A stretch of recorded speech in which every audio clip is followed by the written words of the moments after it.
तारीफ करो जोर से जोर से जोर से। अपने पड़ोसी को बोलो तू छुटकारे के लिए तैयार है, क्योंकि जैसे ही तू परमेश्वर के वचन को सुनेगा तू छुटकारे को पाएगा। तारीफ करो जोर से। मेरा ये बिलीव है कि क्यों एक विश्वासी को बाइबल पढ़ने के लिए बोला गया और परमेश्वर ने भी आपको वचन के साथ जुड़ने के लिए कहा। जब भी हम पवित्र वचन पढ़ते हैं, बाइबल को पढ़ते हैं, हमने देखा है कि किस तरह से परमेश्वर ने अपने लोगों की जिंदगियों में काम किया, और वचन हमें सिखाता है कि किस तरह से परमेश्वर अपने लोगों की लाइफ में काम करता है। वचन की नॉलेज छुटकारा है। इमेजिन करो, जो संसारिक नॉलेज है वो छुटकारा पैदा कर देती है। जो संसार की नॉलेज है वो छुटकारा पैदा कर देती है संसारिक दृष्टि में। इमेजिन करो, जो वचन है, जो वचन की नॉलेज है, जो परमेश्वर की नॉलेज है, वो कितना बड़ा छुटकारा आपकी लाइफ में पैदा कर सकती है। एक एग्जांपल मैं आपको देता हूं। बाइबल कहती है कि जब पौलुस को पकड़ लिया गया और पौलुस के ऊपर मुकदमा चलाया गया, तो पौलुस को मालूम था कि ये लोग कुछ खराबी करना चाह रहे हैं, और बाइबल कहती है कि पौलुस को उस देश के लॉ के बारे में मालूम था। और बाइबल कहती, पौलुस ने कहा मैं कैसर की दुहाई देता हूं, मैं राजे की दुहाई देता हूं। और उस देश में एक कानून था कि अगर कोई कैदी राजा की दुहाई दे तो उस पर नेक्स्ट मुकदमा राजा के सामने ही चलाया जा सकता है, दूसरे लोग उस पर मुकदमा नहीं चला सकते। और बाइबल कहती पौलुस को ये लॉ, ये कानून मालूम था, और जैसे ही उसे कैसर के सामने ले जाया गया, उसने अपनी गवाही कैसर को दी, और फिर वहां पर उसने जेल में रह के, बाइबल कहती कैसर की सारी राजभवन की जो पलटन थी, जो हजारों पुलिस वाले थे, सबको मसीह कर दिया, सबको परमेश्वर में लेके आया, और हर एक जन यीशु मसीह के वचन को जान गया। एक संसारिक नॉलेज जो थी, पौलुस को मालूम था कि इस देश का कानून जो वो क्या कहता है, और उस तरफ से जब उसको संसारिक नॉलेज थी, उस तरह से उसने कितना बड़ा छुटकारा अपनी लाइफ में हासिल किया। मैं आपसे ये कह रहा हूं कि अगर संसारिक नॉलेज छुटकारा पैदा कर सकती है, तो इमेजिन करो जो परमेश्वर के संविधान की, वचन की, जो हमारा स्पिरिचुअल संविधान है, उसकी नॉलेज हमारी लाइफ में कितना बड़ा छुटकारा पैदा कर सकती है। मैं आपको यह समझाने की कोशिश कर रहा हूं कि अगर एक संसारिक नॉलेज से आपको छुटकारा मिल सकता है, तो इमेजिन करो जो बाइबल की नॉलेज है, जो वचन की नॉलेज है, अगर आपको हो तो कितना बड़ा छुटकारा आप और आपका परिवार हासिल कर सकते हैं। आज एक गवाही पाया हुआ विश्वासी, और वो जो गवाही पे गवाही पाता जा रहा है, और दूसरा विश्वासी जो इंतजार कर रहा है, उन दोनों में एक ही फर्क है कि एक विश्वासी को यह समझ आ चुका है कि मुझे गवाही किस तरह से लेनी है। एक विश्वासी को समझ आ चुका है कि बाइबल के वचनों पे मुझे किस तरह से चलना है, मुझे किस तरह से परमेश्वर को प्रसन्न करना है, कौन सा काम मुझे नहीं करना, कौन सा काम मुझे करना है। जब उसे ये समझ आ जाती है, वो संविधान को समझ जाता है, बाइबल के संविधान को, बाइबल की आयतों को समझ जाता है, परमेश्वर के वचन को समझ जाता है, वो छुटकारे में एंटर करता है, और उसका घराना भी छुटकारे में एंटर करता है।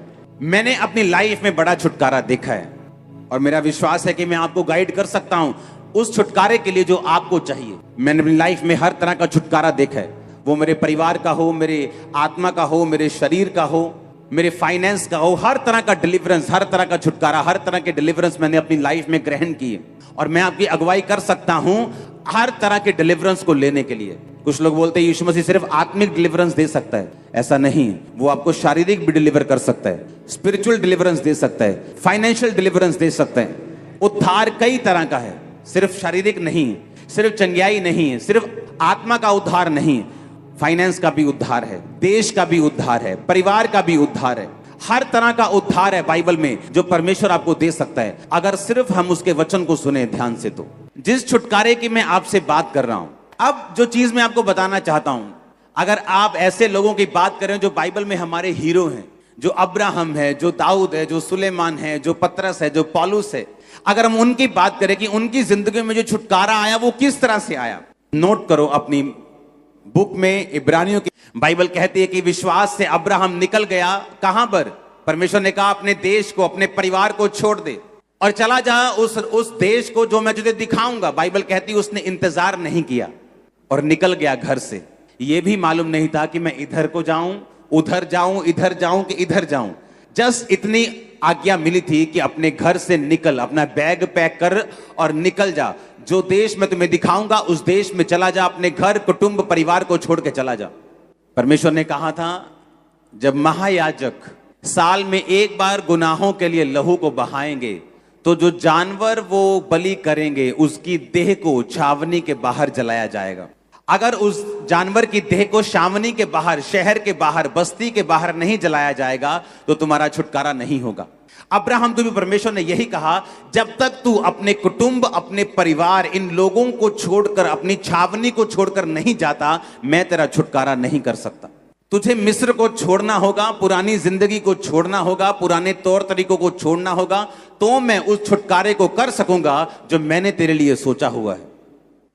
पहला कारण छुटकारे का, आपको पुरानी जिंदगी से निकलना पड़ेगा अगर आप छुटकारा चाहते हैं तो। नोट करो, पुरानी जिंदगी में रहकर, उसके तौर तरीकों से रहकर आप नए छुटकारे को हासिल नहीं कर सकते।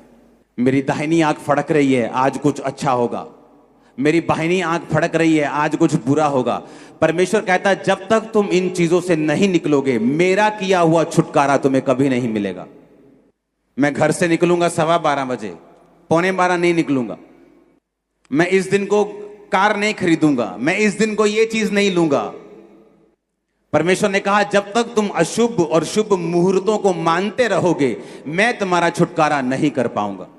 ये शाम को नहीं काटना, शाम को ये सफाई ना करना, सुबह को ये करना, दोपहर को ये करना, शाम को ये करना। परमेश्वर ने कहा जब तक तुम इन चीजों को मानते रहोगे, मैं तुम्हारा छुटकारा कभी नहीं करूंगा। उसने कहा अब्राहम, मैं तुम्हें छुटकारा देना चाहता हूं, लेकिन तुझे अपने कुटुंब को छोड़कर निकलना पड़ेगा, क्योंकि जब तक तू इन लोगों में रहेगा, तुझे इन्हीं के अनुसार चलना पड़ेगा, और जो मैं तेरी जिंदगी में करना चाहता हूं मैं नहीं कर पाऊंगा। क्योंकि परमेश्वर जो उसकी लाइफ में करना चाहता था, उसके लिए उसको यह मालूम होना चाहिए था कि सर्वशक्तिमान परमेश्वर ने ही मुझे यह बड़ा छुटकारा दिया है। जहां अब्राहम रहता था, उस देश के लोग बहुत बुद्धिमान समझे जाते थे। वो आपके सिर को देखकर आपका भविष्य बता देते थे। तो परमेश्वर को मालूम था कि जब तक अब्राहम इन लोगों में रहेगा, मैं अब्राहम को ब्लेस नहीं करूंगा। कई बार मैं आपको बता चुका हूं कि मेडिकल साइंस, डॉक्टर्स परमेश्वर ने खड़े किए हैं। बाइबल बताती है, पौलुस ने कहा तिमुथियुस को अपने पेट के बार बार बीमार होने का दाखरस काम मिलाकर, बाइबल बताती है यीशु मसीह ने कहा बीमार को वैद्य की जरूरत है। इसीलिए परमेश्वर ने कहा बीमार को वैद्य की जरूरत है। अगर परमेश्वर को यह बोलना होता कि बीमार को वैद्य की जरूरत ही नहीं है, वो सिर्फ मेरे पास आए, ऐसा नहीं। लेकिन कई बार परमेश्वर वैद्य की दवाई, मेडिकल साइंस को काम नहीं करने देता, ताकि आपको यह मालूम हो कि आपकी लाइफ में जो हीलिंग हुई है वो सिर्फ परमेश्वर ही कर सकता था और उसी ने की है। इसलिए हम ऑपरेशंस के खिलाफ नहीं है, हम दवाइयों के खिलाफ नहीं है। हम लोगों को यही बोलते हैं आप पर हीलिंग की प्रार्थना हुई है, डॉक्टर कंफर्म करेंगे कि आपके पेट का रोग चला जा चुका है, आपका कैंसर खत्म हो चुका है, आपको दवाई की जरूरत नहीं। डॉक्टर आपको बोलेगा दवाई की जरूरत नहीं, हम आपको नहीं कहेंगे दवाई की जरूरत नहीं। हम क्यों कहेंगे? परमेश्वर ने कहा बीमारों को वैद्य की जरूरत है। अब यहां पर जब परमेश्वर को मालूम था कि मैं अब्राहम को जो ब्लेस करना चाहता हूं, इसको अपना बेटा, अपना वंश देना चाहता हूं। 75 साल का था अब्राहम और अभी तक उसके बच्चा नहीं हुआ था। लेकिन परमेश्वर को मालूम था कि पुरानी जिंदगी में रहते हुए, पुराने सब मुहूर्तों को, अशुभ अशुभ शुभ चीजों को मानते हुए मैं अब्राहम का बड़ा छुटकारा नहीं कर सकता। इसलिए परमेश्वर ने कहा, जब परमेश्वर आपको कोई बात करने के लिए कहता है, जैसे परमेश्वर ने मेरे दोस्त सारे छुड़वा दिए जब मैं मसीह में आया, एक भी दोस्त नहीं था मेरे पुरानी जिंदगी का जिससे मैं रोज बात कर सकूं। क्या करता मैं उनसे बात करके? वो सिर्फ दारू की बात करते, नशे की बात करते, लड़कियों की बात करते, और कोई बात वो नहीं करते। और धीरे धीरे परमेश्वर ने वो दोस्त 1-2 महीने में मेरे छुड़वा दिए, क्योंकि परमेश्वर जानता था कि जब तक ये पुरानी जिंदगी में रहेगा, एक बड़ा छुटकारा, एक बड़ी लाइफ, एक बड़ी योजना जो मैं इसे दिखा रहा हूं, ये देख नहीं पाएगा। उसके लिए मुझे पहले इसको अलग करना पड़ेगा, अलग करके तैयार करना पड़ेगा। एक बात याद रखो, हर चीज के लिए छुटकारा दिया गया है, हर चीज के लिए प्राइस पे किया गया है। इसलिए यह बात हमेशा याद रखो कि अगर कोई छुटकारा आपको चाहिए, उसके लिए आज भी आपको उस छुटकारे के लिए कुर्बानी देनी होगी। आपको अपने टाइम की, अपनी विल की, अपनी इच्छा की, क्योंकि आप उसी ग्राउंड में रह के, उसी दुनिया में रह के, उन्हीं दोस्तों में रह के, उन्हीं रिश्तेदारों में रह के आप परमेश्वर के बड़े छुटकारे को अपनी जिंदगी में हासिल नहीं कर सकते। परमेश्वर ने क्या कहा? परमेश्वर ने कहा तुम में कोई ऐसा ना हो जो अपने बेटे या बेटी को बलि चढ़ाए, भविष्य पूछने वाला हो, शुभ अशुभ मुहूर्त को मानने वाला हो, तो मैं तुम्हारा छुटकारा फिर नहीं कर पाऊंगा। औरतों को आदत होती सबसे ज्यादा ये चीजों को मानने की, और इसलिए सबसे ज्यादा बंधन भी उन्हीं की जिंदगियों में रहते हैं। परमेश्वर ने कहा जब तुम मसीह में हो, सब कुछ नया हो चुका है। यहां पे अब्राहम को छुटकारा कैसे मिला? बाइबल कहती उसने परमेश्वर की आवाज को सुना कि अगर परमेश्वर मुझसे कह रहा है तो ये मेरे फायदे के लिए है। वो मुझे दुखी नहीं करना चाहता, वो मुझे बोर नहीं करना चाहता, वो मुझे तंग नहीं करना चाहता, पर वो मेरी जिंदगी में बड़ा छुटकारा देना चाहता है। इसलिए परमेश्वर ने कहा तुम्हारी सोच में मेरी सोच में जमीन और आसमान का फर्क है, तुम्हारे काम करने के तरीकों में मेरे काम करने के तरीकों में जमीन और आसमान का फर्क है। इसलिए हमें उसी के अनुसार चलना है जो परमेश्वर कहता है, जो वचन कहता है। अगर हम उसी चीज के अनुसार चलेंगे तो बड़ा छुटकारा आप पाने वाले यीशु मसीह के नाम में। छुटकारा उन लोगों की जिंदगी में हासिल होता है जो परमेश्वर की योजना को अपनी जिंदगी के छुटकारे से भी ज्यादा बड़ा स्थान देते हैं। अब्राहम को मालूम था कि परमेश्वर ने उसे बेटा देने के लिए बुलाया है। अब्राहम को मालूम था कि परमेश्वर ने उसके वंश को बढ़ाने के लिए बुलाया है। पर बाइबल कहती एक समय ऐसा आया जब अब्राहम को यह शक रूपी विश्वास हो गया कि अब उसके बेटा नहीं हो सकता।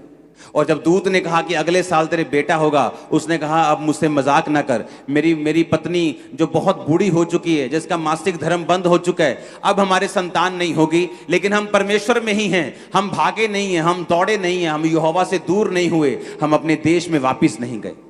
उसने कहा उन्होंने पराये देश में परदेसी के समान उन दिनों को बिताया जब लोगों की जिंदगी में गवाही नहीं बनती। उनके अपने लोग उन्हें खींचते हैं, पुरानी जिंदगी उन्हें खींचती है, पुराने लोग, पुराने रीति रिवाज, पुराने रिश्तेदार उन्हें खींचते हैं, शैतान उन्हें खींचने की कोशिश करते हैं। लेकिन जब अब्राहम को मालूम हो गया कि मैं जिस परमेश्वर के पीछे चला हूं ये जीवित परमेश्वर है, एकमात्र परमेश्वर है, बाइबल कहती परदेसी के समान उसने जीवन बिताया। और उसको एक दिन यकीन हो गया कि अब मेरे बच्चा भी नहीं होगा, तो भी उसने परमेश्वर की आराधना करनी नहीं छोड़ी। किन लोगों की जिंदगी में छुटकारा एंटर करता है, किन लोगों की जिंदगी में छुटकारा जाता है? वो लोग जो परमेश्वर को, उसकी योजना को अपने छुटकारे से भी ज्यादा प्यार करते हैं, अपनी हीलिंग से ज्यादा प्यार करते हैं, अपनी प्रार्थना के उत्तर से कम परमेश्वर से ज्यादा प्यार करते हैं। उन लोगों की जिंदगी में छुटकारा एंटर करते हैं। अब जब परमेश्वर ने उसको बलि देने के लिए कहा तो बाइबल कहती उसने अपनी पत्नी से भी सलाह नहीं की। उसको मालूम था मैं सलाह मशवरे में पड़ जाऊंगा तो मैं आत्मा से हट जाऊंगा। उसने अपने बेटे को तैयार किया, उसने अपने गधों को तैयार किया, अपने सेवकों को तैयार किया, अपने बेटे को बिठाया, सब कुछ लिया, साथ में छुरी ली और निकल गया। रास्ते में उसका बेटा पूछता रहा कि पिता सारा कुछ हमारे पास है, लकड़ी है, सब कुछ है, लेकिन बलि कहां है, होम बलि की भेड़ कहां है? तो उसने कहा बेटा परमेश्वर इंतजाम करेगा उस भेड़ का। उस बेटे को इतना भी मालूम नहीं था कि मैं ही वो भेड़ हूं जो आज कुर्बान होने जा रही।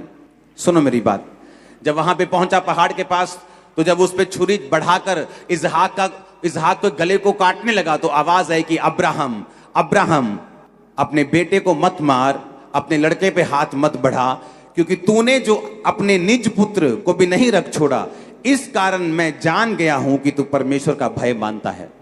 अब अब्राहम को यह चीज मालूम थी कि परमेश्वर होम बलि इंसानों की नहीं लेता, लेकिन परमेश्वर ने जानबूझ के उसकी परीक्षा की, जा और अपने बेटे को चढ़ा दे। वो बेटा इमेजिन करो जो 25 साल की परीक्षा के बाद अब्राहम को मिला था। और उस बेटे को बाइबल कहती ये सोच के अब्राहम चढ़ाने के लिए गया कि जब अंत के दिनों में हम सब जी उठेंगे तो मेरा बेटा भी जी उठेगा।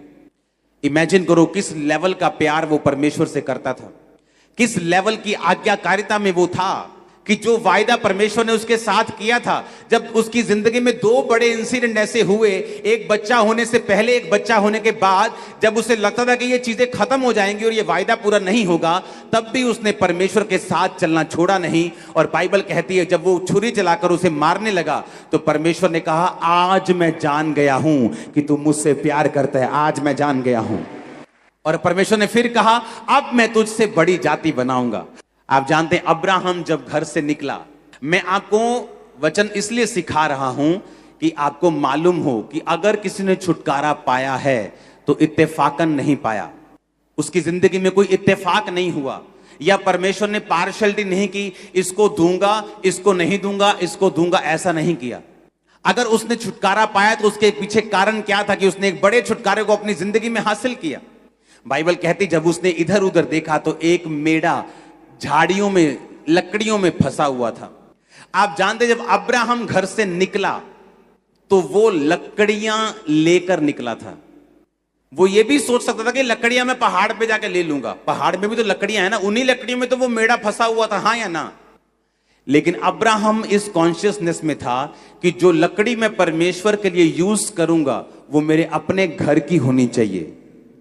मैं जो ऑफरिंग परमेश्वर को दे रहा हूं मैं उसे फ्री में कहीं से हासिल नहीं करूंगा।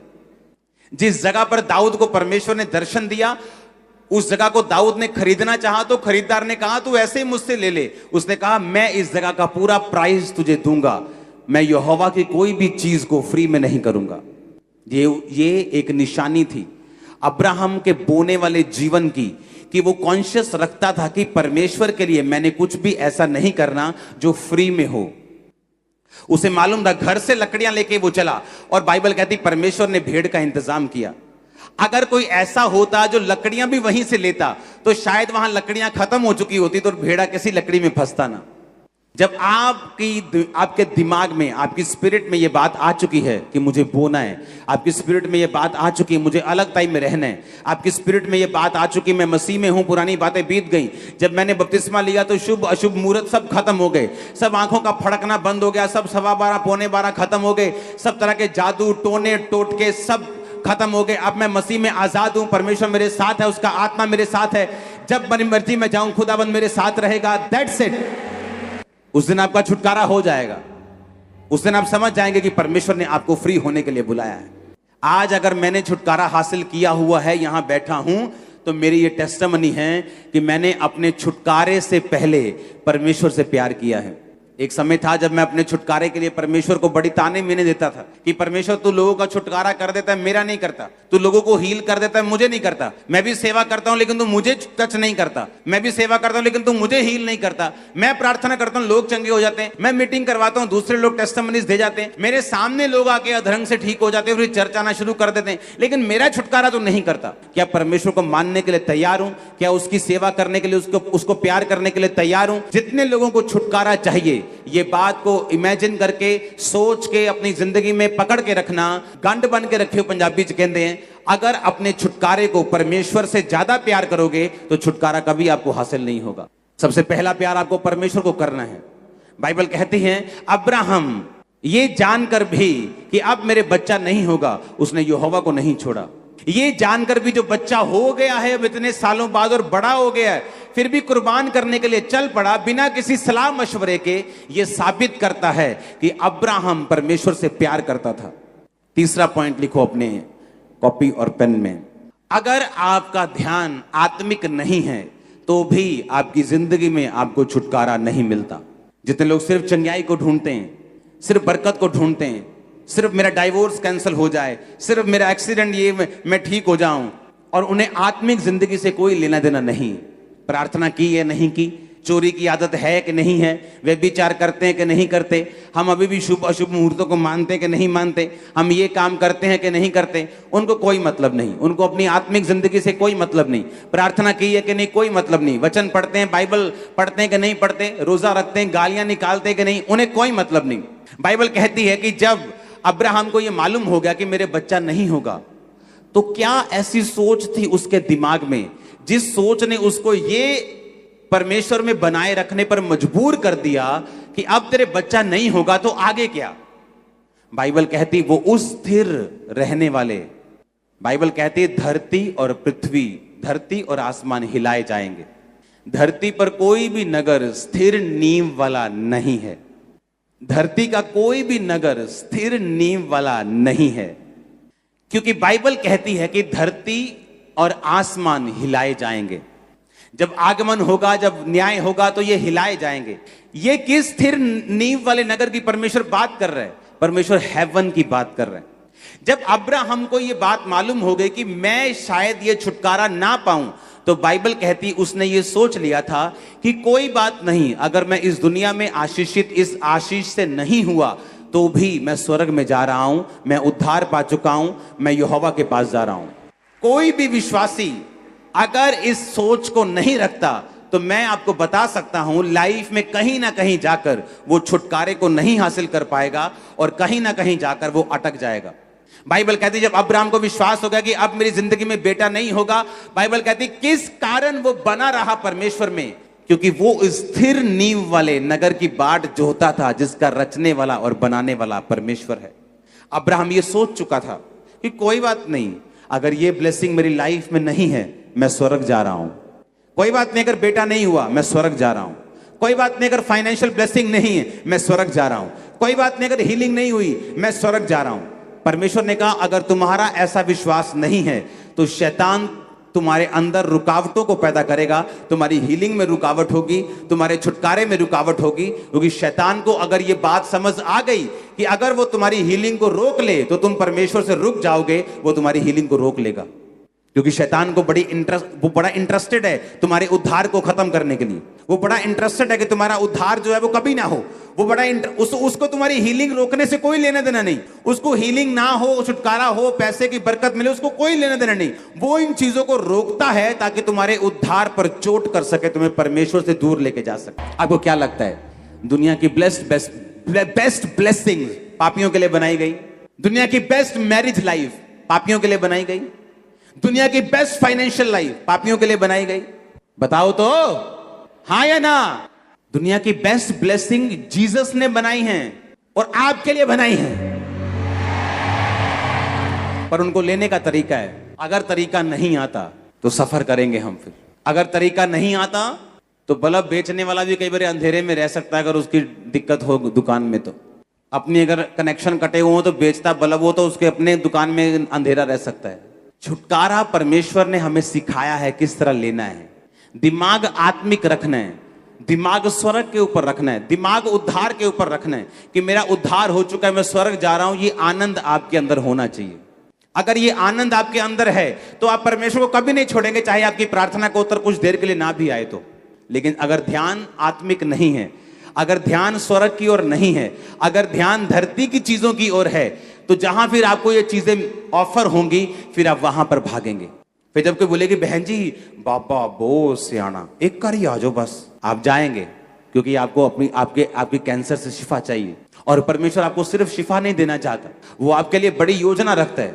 वो आपके परिवार को सेव करना चाहता है, वो आपको लंबी आयु देना चाहता है, वो स्वर्ग के अधिकारी आपको बनाना चाहता है, वो जयवंत जीवन आपको देना चाहता है। लेकिन उसको लेना हमने लेना है तरीके के साथ, हमने लेना है सही रीति के साथ, सही तरीकों को अपनाते हुए उसे हमने लेना है। इसलिए अच्छी चर्च में जाना जरूरी है, जीवित चर्च का हिस्सा बनना जरूरी है। इसलिए जहां वचन की गहराई हो उस चर्च में जाना जरूरी है, जहां सामर्थ्य हो वहां जाना जरूरी है, ताकि जो छुटकारा बाइबल में आपके लिए निर्धारित है आप उसे पा सकें। कितनों को मेरी बातें समझ आ रही हैं? और ये परमेश्वर का प्लान है आपकी लाइफ में कि अगर आप पुरानी जिंदगी से अलग नहीं होते छुटकारा नहीं होता। मैंने आपको एग्जांपल समझाई है, मिट्टी के बर्तन की कुम्हार किस तरह से उसे बनाता है। वो उसे दुनिया से अलग करता है, वो उसे आम ग्राउंड से अलग करता है, उसको उसकी अशुद्धियां निकालता है, उसको पानी का बपतिस्मा देता है, उसको गूंथता है, फिर उसको बर्तन पे रखता है, फिर उसको आग में रखता है, फिर जाकर वो बर्तन बनता है। लेकिन आज का विश्वासी आग में नहीं जाना चाहता, आज का विश्वासी परख में नहीं जाना चाहता। वो बर्तन बनना चाहता है आदर का, लेकिन परख में जाना नहीं चाहता। लेकिन बाइबल कहती है जितने भक्ति के साथ जीवन बिताना चाहेंगे वो सब लोग सताए जाएंगे। हालेलुया। जैसे मिस्री बोलते थे, ओ यार किथे ले आया तू, अं उथे क्या प्याज खाते थे, वहां पे हम लहसन खाते थे, मछलियां खाते थे, कहां जंगल में तुम मन्ना करी जा रहे हो, रोज बोर हो गए मन्ना खा खा के हम। पुराने देश को याद करना, पुराना सिगरेट, पुराना सूटा, पुरानी पंग, पुरानी सहेली, पुराना सहेला, उसको याद करना। उसने कहा अगर तुम उन चीजों को याद करते तो उन्हें लौट जाने का अवसर होता। अगर मुझे लौटना नहीं है वापिस तो मैं याद क्यों करूंगा? फिर जिस गली मुझे जाना ही नहीं है मैं उसका एड्रेस क्यों पूछूंगा? जो काम मुझे करना ही नहीं है मैं बैठकर पुराने दोस्तों के साथ उसे क्यों डिस्कस करूं कि हम कैसे पैग लगाते थे, हम क्या बातें करते, मैं क्यों बात करूं ऐसी? भाई कहता अगर उन्होंने उस देश में लौटना होता तो उसे याद करते, पर कहता उन्होंने लौटना नहीं था क्योंकि वो स्वर्गीय देश के अभिलाषी थे। जब तुम स्वर्गीय देश के अभिलाषी हो, दुनिया की ब्लेसिंग्स तुम्हारे पांव चूमेंगी, याद रखना। दुनिया की ब्लेसिंग्स मैं फिर कह रहा हूं तुम्हारे पांव चूमेंगी अगर तुम स्वर्गीय देश के अभिलाषी हो तो। शैतान तुम्हारी कोई ब्लेसिंग रोक नहीं सकता अगर तुम स्वर्ग को देख रहे हो तो।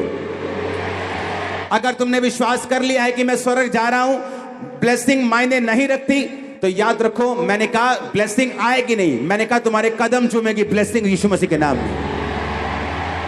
ओ उस देश में हम मछलियां खाते थे, ओ उस देश में हम प्याज खाते थे, ओ उस देश में हम ये खाते थे, तुम हमें जंगल में मरने के लिए लेके आए हो। उन्हें ये नहीं दिख रहा था कि तुम बच गए हो, उन्हें ये नहीं दिख रहा तुम गुलामी से आजाद हो गए हो, तुम शैतान की गुलामी से आजाद हो गए हो, तुम आगे जा रहे हो। परमेश्वर तुम्हें कहीं बेस्ट देशों में लेके जा रहा है जहां तुम अपने मालिक खुद होंगे, जहां तुम खुद राज करेंगे।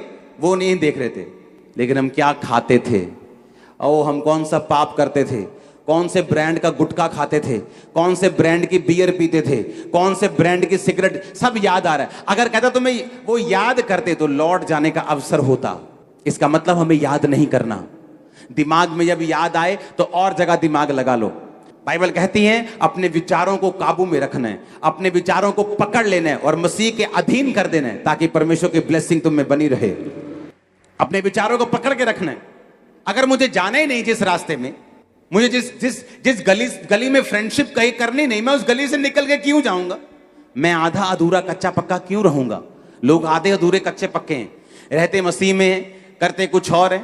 अगर मुझे व्यभिचार नहीं करना तो मैं नहीं तेरे नाल गल करनी। आधा घंटा यही बात होती, नहीं तू रख फोन, नहीं मैं नहीं तेरे नाल गल करनी। अगर मुझे बात नहीं करनी, मैं हेलो क्यों कर रहा हूं? मुझे नहीं करना, मैं काट दूंगा, ब्लॉक कर दूंगा अगर मुझे हेलो नहीं करनी तो। बात यह है कि हम खुद सीरियस नहीं है अपनी डिलीवरेंस के लिए। आपके अंदर जो अभिलाषा होनी चाहिए वो स्वर्ग जाने की होनी चाहिए कि मैं स्वर्ग का वारिस हूं, मैं अनंत जीवन मैंने पा लिया है। तो बाइबल कहती है जो स्वर्ग के वारिस होने के लिए आनंदित हैं वो अपनी शरीर की ब्लेसिंग्स को भी पा लेंगे। परमेश्वर वचन में एक बात कहता है, उसको मैं बोलकर आमीन करूंगा और उसके बाद हम प्रार्थना करेंगे। परमेश्वर वचन में कहता है कि जिस परमेश्वर ने अपना एक लौता बेटा तुम्हें दे दिया, क्या वो संसार की आशीषें तुमको नहीं देगा? कि आप किसी के घर में जाएं, वो अपना सबसे कीमती चीज आपको दे दे और आप भी गिलास और टिंडे पांडों के लिए रोते रहे।